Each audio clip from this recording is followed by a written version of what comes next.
오늘은 대유리 문답 128문답 아랫사람들이 윗사람에 대하여 범하는 죄가 무엇인가. 지난주에 살펴본 내용이 아랫사람들이 윗사람들에게 어떻게 존경을 표시해야 하는가, 어떻게 마땅히 윗사람에게 행해야 하는가에 대한 명령이었다면, 그 내용이었다면, 오늘은 아랫사람들이 어떻게 윗사람에게 범죄할 수 있는가, 어떤 행동을 할 때 그것이 범죄가 되는가 하는 내용입니다. 우리가 사는 이 시대를 한마디로 참 정의하기 어렵겠지만, 정의할 수 있는 한 가지 내용 중에 하나가 이 젊음 지상주의, 그렇죠? 젊음 지상주의. 그래서 어떤 윗사람들이 한마디 한다고 할 때 그것을 이제 꼰대 혹은 라떼 이런 식으로 조롱하고 아예 말을 못하게 입을 막아버리죠. 구시대적인 생각이다 해버리고, 그리고 이 젊은 사람들의 생각이 마치 모든 시대와 지혜를 반영하는 것처럼 과거로부터 우리에게 유산으로 이어지는 그러한 지식과 지혜와 고전 같은 것들을 아무짝에도 쓸모없는 것이냐 그렇게 함부로 다루는 시대입니다. 근데 이게 우연히 나타난 시대가 아니죠. 사실 이 종교개혁이 일어날 때에 그 시대는 어떤 시대였냐 하면 이 무조건 윗사람, 위의 권세에 대한 공경이었죠. 그러니까 너무 나간 면이 있었습니다. 그때는. 그것을 종교개혁을 하면서 우리 종교개혁자들이 조정하는데 어떻게 조정해야 되냐면 이 통치자의 권위만 중요한 것이 아니라 피치자의 권위도 중요하다. 그래서 우리 대요리 문답을 살펴보면 윗사람이 또 아랫사람들을 어떻게 대해야 하는가에 대해서도 다루고 있거든요. 아랫사람이 윗사람을 대하는 방식만 이야기한 것이 아니라 윗사람은 또 아랫사람들을 어떻게 합당하게 대우해야 하는가, 그에 대한 말씀도 충분히 가르치고 있습니다. 그것은 우리가 에베소서를 우리가 6장 1절에서 3절까지 읽었지만 그 이후에 보면 나옵니다. 그죠? 부모들도 우리 자녀들을 함부로 대하면 안 되거든요. 자녀를 노하게 만드는 것, 그것은 범죄입니다. 그래서 우리 종교개혁자들이 하려고 했던 것이 결국 성경적인 어떤 개혁이라는 것을 알 수 있죠. 그런데 거기서 기생하면서 놓은 이 무리들이 인본주의자들입니다. 그러니까 종교개혁자들이 어떤 그 윗견세와 또 아래 사람들의 또 다스리는 자와 또 피치자들의 어떤 그 밸런스를 맞춰주고자 노력했다면, 그동안의 잘못된 관행을 개혁하고자 했다면, 이 인본주의자들은 아예 거기서 멀리 가버리죠. 그래서 아예 위권세에 대한 부정을 하고 그냥 자유, 평등, 박애 이런 식으로 그 평등을 더 강조해 버립니다. 그 증거가 이제 제네바에서 이 칼빈이 다스리기 시작할 때 나타나는데, 이 제네바 이 시의회가 그렇잖아요. 그들은 로마 가톨릭의 통치로부터 자유롭게 됐으니까 이제 자기들은 자유하다고 생각한 겁니다. 그런데 이 칼빈이라는 사람 와가지고 가톨릭보다 더한 통치를 하니까, 말씀의 통치를 하니까 이 사람들이 견디지 못하고 그 통치를 받들지 않죠. 그 7일을. 그러니까 칼빈은 그들에게 성찬을 주지 않습니다. 왜냐하면 이 말씀의 진리를 받지 않는 사람들에게 성찬을 안 주는 것은 당연한 조치죠. 그러니까 그들이 이 반항심을 견디지 못하고 칼빈을 제네바시에서 내쫓잖아요. 그 전통이 지금 흘러오고 있는 겁니다. 그 시대에는 그래도 교회에서 나오는 이 말씀 통치, 이것이 공적인 것이었습니다. 그렇지만 지금 이 시대는 그 모든 것들은 사적인 영역입니다. 종교는 사적인 영역. 그래서 공적인 영역은 또 다른 이 사회의 분위기, 그 시대 정신에 따라가야만 이 시대에 뒤처지지 않는다고 하는 거죠. 오늘날 시대 한번 보십시오. 이 평등주의가 얼마나 막강하게 이 윗세를 떨치고 있는지 모릅니다. 학교에 가도 선생님과 아이들이 평등합니다. 아이들이 어떤 이 짓을 해도 사실 예전에는 선생님들이 뭐 몽둥이로 때리기도 했지만 요즘에 그래 하면 큰일 나잖아요. 막 핸드폰으로 찍어서 고발하기도 하고. 그러니까 선생님이나 학생이나 같은 뭐 인간이다. 권리가 있다. 집에 가면 부모에 대해서도 자기들이 그렇게 행동하죠. 부모가 중요한 게 아니라 사실은 한 사람의 인간 대 한 사람의 인간으로서 같은 어떤 동등한 수준의 권리가 있다. 그러니까 평등이 요즘 이 대세가 되고 그 평등에서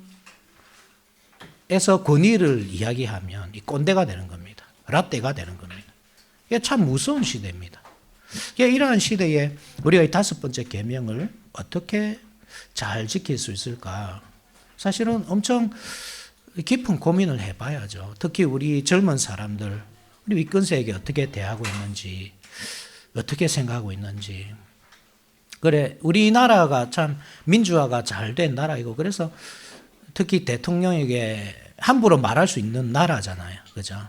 뭐 욕할 수도 있고, 반말을 할 수도 있고, 이름을 함부로 부를 수 있고, 그죠? 그런 나라. 그리고 부모들보다 더 잘난 시대, 자녀가. 옛날에는 농경시대는 그렇거든요. 농경시대에서는 부모가 모든 지식을 축적하고 있습니다. 그래서 뭐 농사 짓다가 모르는 거 있으면 부모님한테 가서 물어봐야 됩니다. 그럼 부모님이 가르쳐주고 그것을 배워서 농사에 적용하고 이게 되던 시대였거든요. 그런데 현대는 어떠냐면 이 눈부신 과학 문명의 발달에 따라서 젊은이들이 더 많이 알아요.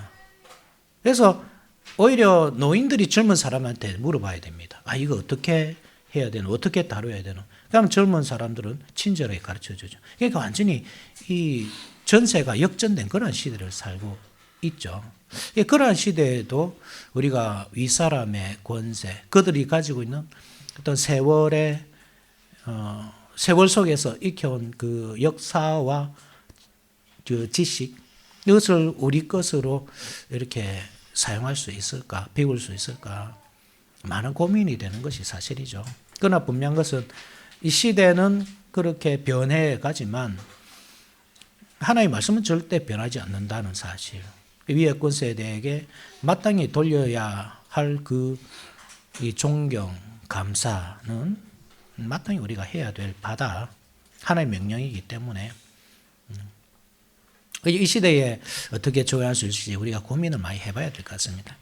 먼저 첫 번째로 요구되는 것은 그것이죠. 아래 사람들이 윗 사람들에게 짓는 죄는 그들에게 요구된 의무를 소홀히 함과. 그들에게 요구된 의무가 있단 말입니다. 젊은 사람들에게. 그 의무를 소홀히 하는 것이 죄다 이 말입니다. 어떤 의무가 있을까요?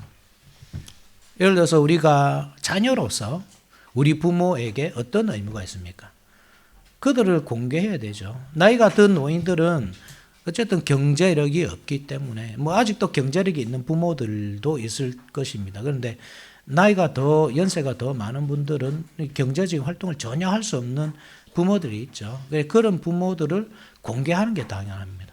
마가복음 그 7장을 보게 되면 그 유대인들이 그렇거든요. 자기들 율법으로 부모에게 드려야 할 것이 고르반이 되었다 이러하면 안 드려야 된다. 그런 법을 자기들이 만들었습니다. 율법을. 이게 고르반이 무슨 뜻이냐면 이게 하나님께 예물을 드리려거든. 그러니까 우리 레위기나 이 신명기나 이럴 때 보면 너희가 하나님께 예물을 드리려거든 뭐 3년 된 암소, 3년 된 수염소 이런 식으로 율법이 나오죠. 그 예물이 바로 고르반입니다. 이게 히브리어거든요. 고르반.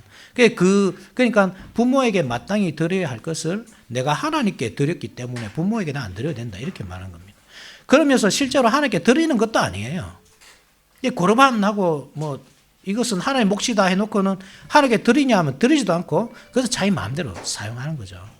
그러니까 부모에게 마땅히 해야 할 그 의무가 하기 싫어서 하나님 핑계를 대는 것입니다. 그것을 하나님께서 예수님께서 신랄하게 비판하시잖아요. 한번 찾아볼까요? 마가복음 7장.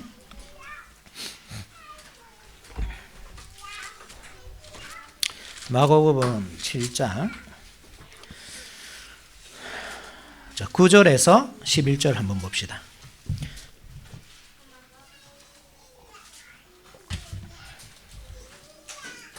9절에서 11절. 한 목소리로 같이 한번 읽어볼까요? 시작. 또 이르시되 너희가 너희 전통을 지키려고 하나님의 계명을 잘 저버리는도다. 모세는 내 부모를 공경하라 하고 또 아버지나 어머니를 모욕하는 자는 죽임을 당하리라 하였거늘 너희는 이르되 사람이 아버지에게나 어머니에게나 말하기를 내가 드려 유익하게 할 것이 고르반 곧 하나님께 드림이 되었다고 하기만 하면 그만이라 하고 부모에게 마땅히 해야 할 그 공궤를 하지 않는 것을 이 예수님께서는 어떻게까지 해석합니까? 그것은 부모를 모욕하는 것, 그죠? 그리고 부모를 공경하지 않는 것. 이 두 가지가 다 포함된다. 두 가지의 죄가 여기에 포함된다. 부모를 공경하지 않고 모욕하는 죄다. 그것은 왜 그러한 죄를 저지르느냐? 부모님께 드려야 할 것은 마땅히 부모님께 드려야 하는 것입니다. 우리 하나님의 일을 하느라고 내가 좀 여유가 없습니다. 이렇게 하면 안 된다는 말입니다. 당연히 하나님께 드릴 것은 하나님께 드리고 또 부모님께 드릴 것은 부모님께 드리고 이 역할을 잘 해야 됩니다.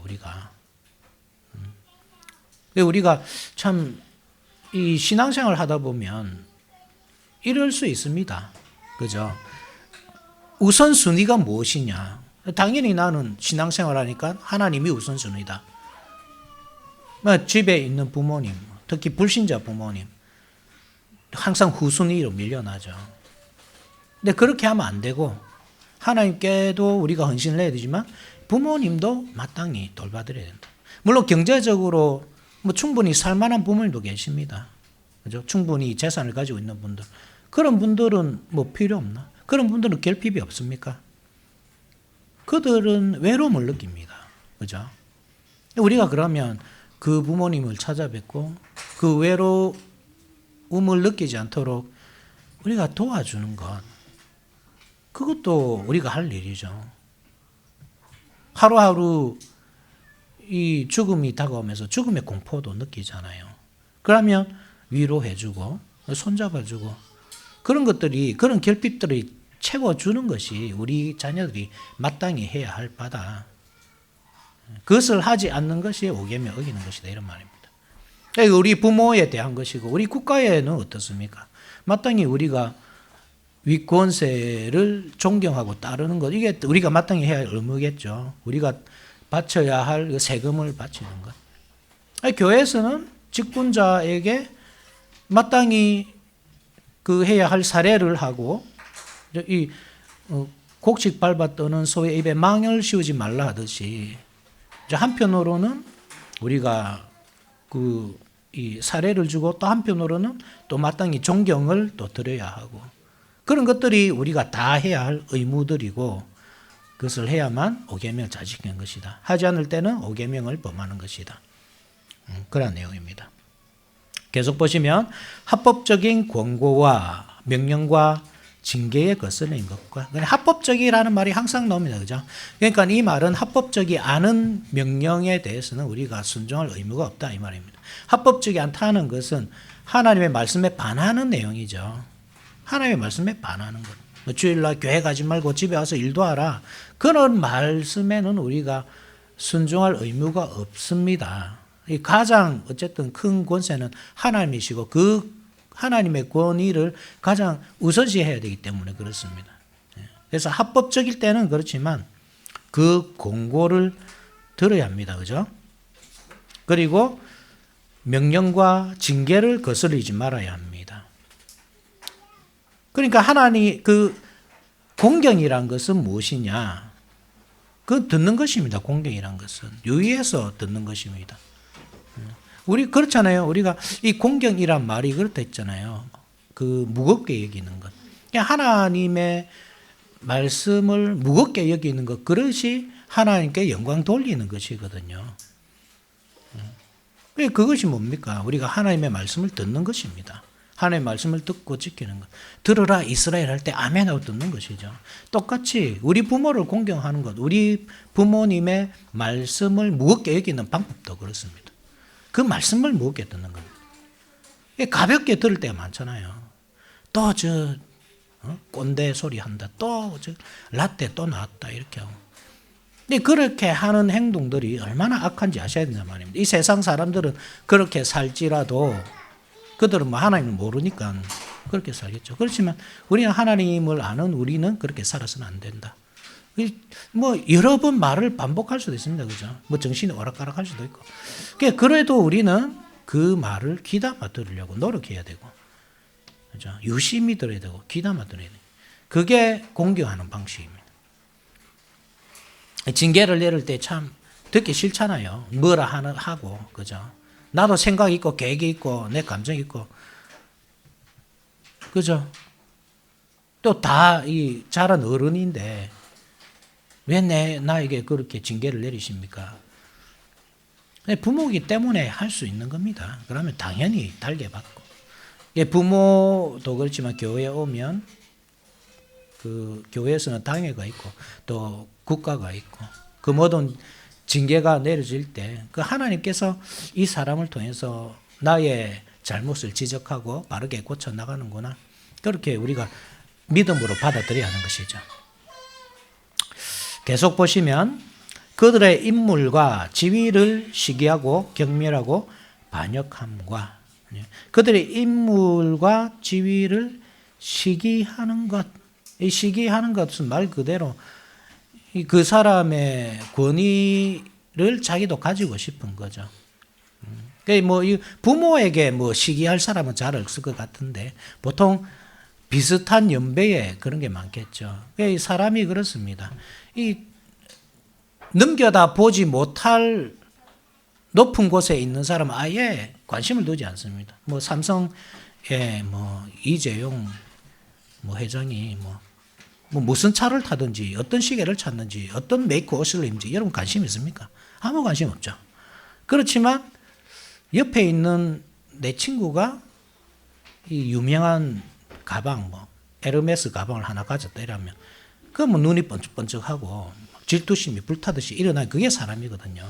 그래서 이 시기라는 것은 그런 동기간에 있는 혹은 비슷한 언저리에 있는 그런 권위에 대한 감정이겠죠. 우리가 앞에서 살펴봤지만 권위라고 할 때 나이만 있는 것이 아닙니다. 연배만 있는 것이 아니고 은사에 따른 권위도 있습니다. 더 나은 은사를 가질 수 있거든요. 그렇다고 할 때 우리가 시기해서는 되는가? 시기하지 말아야 한다 이 말이죠. 그 시기하고 경멸하고, 경멸하는 것이 무엇입니까? 경멸하는 것이 가볍게 여기는 거잖아요. 그죠? 네. 그 사람이 가진 권위에 대해서 가볍게 여기는 것입니다. 그래서 저주하죠. 부모를 저주하는 경우도 있습니다. 그래서 우리 이 율법에 보면 부모를 저주하는 자를 돌로 쳐 죽이라 하잖아요. 그죠? 네. 그 저주하거나 혹은 그 생명을 경멸할 수도 있습니다. 속으로 빨리 좀 갔으면 좋겠다. 이 경제적인 게 인류되어 있으니까. 저 부모가 병원에서 저렇게 돈을 쓰느니 차라리 빨리 가는 게 좋겠다. 근데 여기서 안락사 문제도 나옵니다. 안락사 시키는 문제. 안락사라는 그 개념이 어디에서 나옵니까? 다 경제적인 것이잖아요. 물론 그 사람이 너무 이렇게 그 질병 때문에 고통스러워서 나를 죽였으면 좋겠다. 그렇게 자발적으로 하는 사람도 있지만 어떤 사람은 자기 의사를 표현할 수 없을 정도로 이렇게 정신을 잃은 상태. 그때는 그냥 안락사 시키는 것을 당연시 하는 것. 이런 것들이 다 경멸하는 방식입니다. 그 생명을 경멸하는 것. 그 권위를 경멸하는 방식입니다. 이것은 다 하나님의 이 섭리를 믿지 않는 행위이기 때문에 이 큰 죄가 됩니다. 하나님께서 이 세상을 통치해 가시는 그 방식이 섭리거든요. 어떤 사람에게는 은사를 주시기도 하고 어떤 사람은 어려운 환경에 처하게 할 수도 있고 그 모든 이 상황에서 우리가 할 일은 뭐냐면 늘 만족하면서 감사하는 것이죠. 하나님의 섭리를 믿는 성도들이 해야 될 그 행동입니다. 그 섭리가 불만스러우니까 시기하고 가볍게 여기고 그렇게 하는 것이지 아닙니까? 그죠?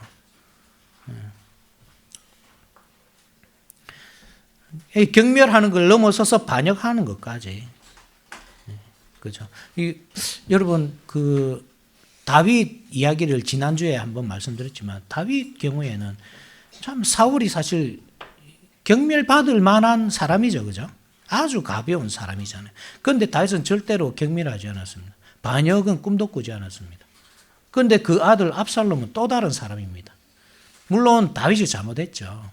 암논이 그 압살롬의 여동생 다말을 강제로 범했을 때 이것은 그거는 징계해야 될 일이잖아요. 이게 근친상간을 넘어가지고.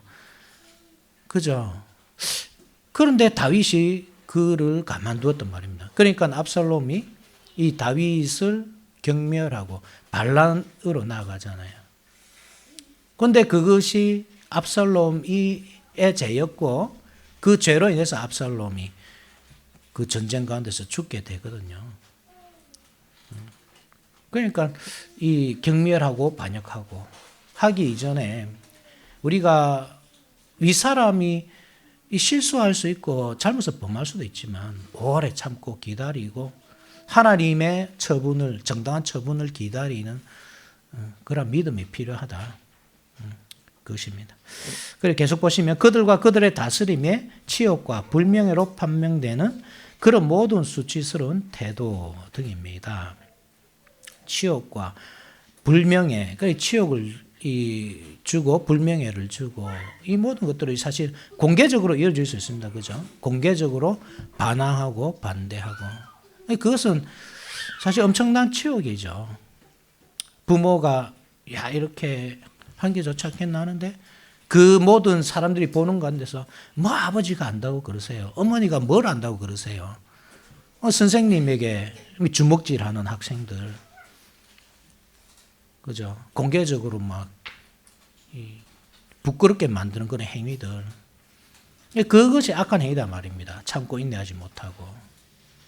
요즘에는 너무 사람들이 쉽게 생각해요. 그것을. 어떤 교회에서는 이 성도가 막 그 목회자가 설교하고 나가는데 뒤에서 서가지고 막 목살을 내서 감을 지르고 삿대질을 하고 모든 성도가 보는 데서 공개적인 반대, 반항이잖아요.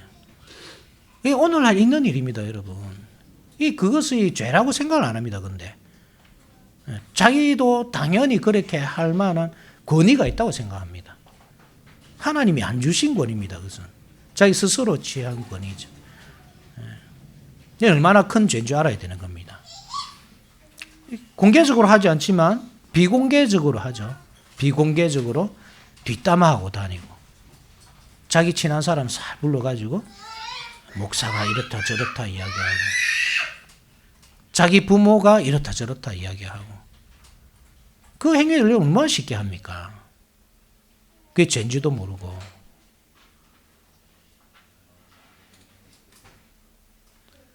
비공개적으로는 아니지만 마음속으로 생각하는 것까지. 마음속으로 여러분 그 권위를 치욕스럽게 만드는 것. 많이 하죠, 그것도 여러분들. 이 얼마나 큰 죄인지 아셔야 됩니다. 근데. 그런 이 권위를 쉽게 생각하는 사람은 결국 자기도 권위를 못 세웁니다. 그런 사람이 무슨 다른 사람한테 자기 권위를 내세우겠습니까? 여러분 이스라엘의 역사를 보면 다윗의 왕조가 하나로 쪼개지만 이스라엘 여러 왕조가 계속 나타나죠. 왜 그렇습니까? 어차피 그 윗사람도 그 윗사람의 권세를 인정하지 않았습니다. 반역으로 무너뜨렸죠. 그러니까 자기도 당하는 겁니다. 그러니까 우리가 항상 지켜야 할 선이 있어요. 꼭 방파제가 있습니다. 방파제. 방파제가 참 거슬리잖아요. 우리가 낚시를 하고 뭐 그죠? 그 테트라포트라고 합니까? 그 다리 막 달린. 거기서 뭐 사람이 빠지기도 하고. 그렇지만 그게 있음으로 해서 파도를 막아준단 말입니다. 그거를 성가시도 다 치워버리면 그 파도는 내한테 다 오게 되어 있습니다. 그게 여러분 모든 권위입니다. 그래서 여러분들이 정말 정글 같은 세상 속에서 왕노릇 할 수 있다. 내가 정말 사자다. 나는 사자다. 나는 포식자지 절대로 당할 사람이 아니다. 그런 자신감이 있으시면 한번 다 무너뜨려 보십시오. 정말 자신이 있으십니까? 그런데 그런 사람은 아무도 없습니다. 언젠가는 당합니다. 가장 힘이 셀 때 뭐 있겠죠. 그런데 누구나 늙고 병들고 지치고 내가 조롱했던 그 조롱이 나한테 다 들어오고 옛날에 내가 부모님한테 막 반항하면서 살았는데 그것을 보던 우리 자녀들이 커서 똑같이 행동합니다. 그런 사람들이 부모도 때리고 함부로 말하고 욕하고 그것이 결국 내가 뿌린 대로 다 받는 것이죠. 여러분 자기 부모를 공경하는 그 부모는 자녀들이 보고 다 배웁니다. 저렇게 어른에게 하는구나. 그렇게 배웁니다. 절대 잊지 마십시오.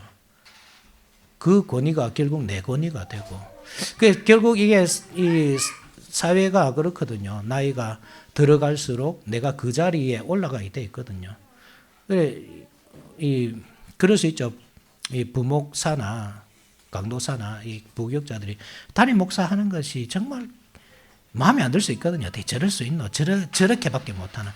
근데 자기가 돼봐도 똑같아요. 그 자리 가보면 그래도 그 목사님이 최선을 다해서 했다는 것을 알게 됩니다. 나중에 지나보면 알아요. 그냥 젊은 혈기에 왜 저걸 못하나 이렇게 느껴지는 거죠. 근데 자기가 무너뜨린 그 권위에 자기가 서봐야 누가 그 권위 인정해 줍니까? 자기가 다 무너뜨렸는데. 우리가 그런 어리석은 행동을 하면 안 된단 말입니다. 첫째로 하나님의 영광을 위해서 그렇게 하면 안 됩니다. 우리가 권위를 잘 세워가야 합니다. 또한 나 자신을 위해서도 이 세상의 어떤 질서를 위해서도 그렇게 하면 안 됩니다. 우리는 이 세상의 질서를 바르게 세우도록 부름받은 자들로서 그죠? 경작하고 지키도록 부름받은 성도로서 우리에게 맡겨진 그 자리에서 항상 만족하면서 우리가 할 수 있는 최선을 다해 위권세를 세워나가고 그리고 우리의 아래 사람들을 또 돌봐주고 그것은 이제 다음 주부터 살펴보겠지만 그러한 이 하나님의 그 말씀을 무겁게 여기는 우리 모두 되어야 하겠습니다. 자, 다 같이 일어나셔서